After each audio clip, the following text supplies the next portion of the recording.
Hello everybody and welcome to another one of our leadership training videos. In these videos we've been looking at different aspects of what the leadership traits are that you might need, what the leadership qualities are, how to become an effective leader, or indeed just how to become a leader. And I've been sharing with you my insights in terms of the key elements at different stages that you might want to look at.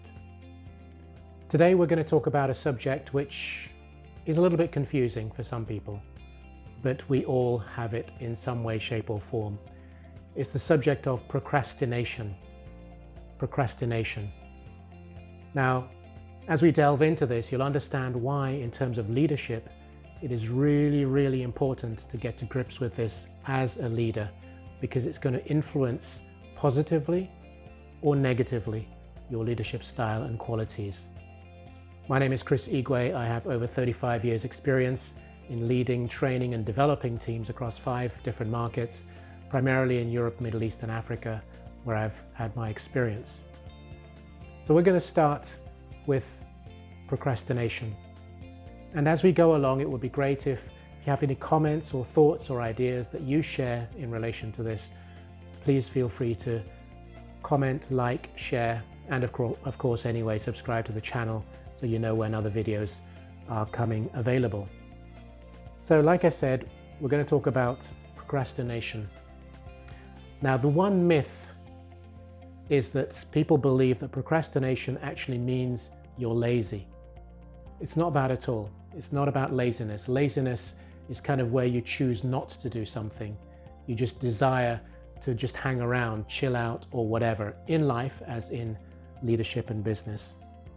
No, procrastination is more about putting off until tomorrow, as the expression goes, something which you should and can do today. So it's about putting off until tomorrow, or it could be just to another time. It depends on how you view that particular task. And I love the Latin word from which it comes, which is procrastinare, which is almost a kind of Italian or Spanish version of that, which gives it a lot more glamour, but it's not glamorous at all. So the negative elements, let's start with that, about procrastination is that firstly, you're likely to feel very weary, even just thinking about it. You might be exhausted, you might be tired.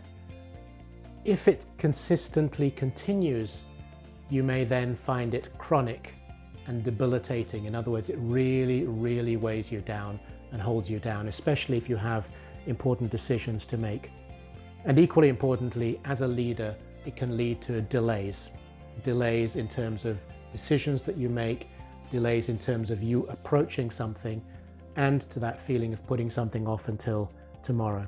So the impact within the team, which is important to consider, is that it can impact your own respect from the team, from the company, from the department, maybe even with the clients. If you're procrastinating about doing something, in other words, you're putting it off, not executing whatever it is, you can start to lose respect within the team, because they will see, they'll say, oh, he or she is someone who doesn't really make decisions and chooses not to, which is not always the case, but you're seen to not make decisions at the right time. The impact equally is that there is a lack of clarity, and you create confusion within the team, within the department, within your company in terms of what you should do. So just bearing that in mind, the first thing is to say to yourself, and you can look at it in your daily life as well. Many of us procrastinate within our daily lives, not even in our leadership roles, where we choose not to do something for whatever reason. But let's go on to the positives, because there can be what is called conscious procrastination. What do I mean by that? It means that I have made a conscious choice to delay something, back to the definition at the beginning, putting off until tomorrow or putting off until another time. And it could be used, for example, where you have a situation in your department, your team, your company, or indeed a person that you have to deal with that could be a little bit difficult. By delaying, that can give you time to think, to plan, or to deal with that situation as it comes out. It could also be conscious in that you have a strategic decision to make. And that strategic decision requires time. You don't want to rush at it. Even though people are pushing you, maybe business is saying, come on, get on with it, but you're seen to be procrastinating, so delaying. But it's maybe important as a strategic decision to hold off until the time is right. It could equally be, third example, simply a problem to solve. You're solving a problem that needs time and thought. Now there's a balance between procrastination seeming as though you're not doing something and procrastination where people just think, oh, he's just, or she is just hanging back and not taking anything forward. So you've got to be able to communicate. Remember I mentioned about the negative impact of lack of clarity or confusion. You want to make sure that it's a positive. You say, I have a problem to solve, but I need some time to deal with it. And so how do you deal with it? Because that's important as well in terms of procrastination. So we know that there's an issue.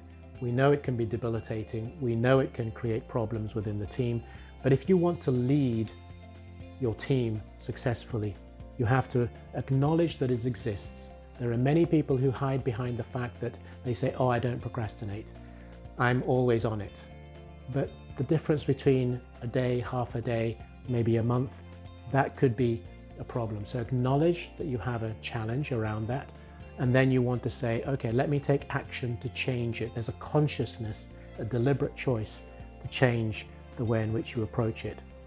It may help to have what we call an accountability partner, which I've talked about in other leadership training videos. An accountability partner is somebody who may be external to your team, your company, your business, who is there to, when you have an issue or a point that you need to deal with, you can say to that person, hold me accountable for the time. I need to get it done by this deadline. So don't allow the time to run out, but hold me accountable step by step. So maybe that helps. You need somebody from the outside to simply look at you and focus and support you. It could be from a very practical point of view. You may be somebody who needs a list. So you have a list, and again, I've talked about this in other leadership training videos, a list that on a daily basis, you have the things that you need to do. On a weekly basis or a monthly basis. Obviously on a yearly basis, you can have it as well. But the closer it is, day or week or month, the more focused you're going to become on what you need to do.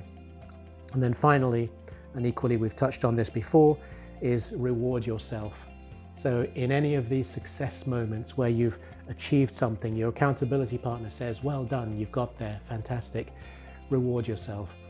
It could be you take yourself to a movie, you go for a meal, you hang out with friends, or you watch a Netflix movie or whatever. So those are the things that you need to consider when you're looking at that. So as we turn into the dealing of these things, is to say, acknowledge, take action, have a partner, use a list, reward yourself, and then from there on, you will feel more comfortable, more open, and more aware of your impact, the impact of procrastination on you, because that's what it's about. It's being able to see that something is affecting your leadership and you want to eliminate that. So give yourself some freedom, because that's what all this does. It lifts the load. It frees you from the challenges of procrastination, which is holding you back, holding you down, and preventing you from being the successful, outgoing leader that you need to be. I hope that some of this has resonated with you. If so, please feel free to like, to share, and to comment. And of course, as I said at the beginning, subscribe to the channel so you know more about the videos coming up. And I hope that whatever you're doing in terms of procrastination, you diminish it and improve your ability to perform at a higher level without being held back. Thank you.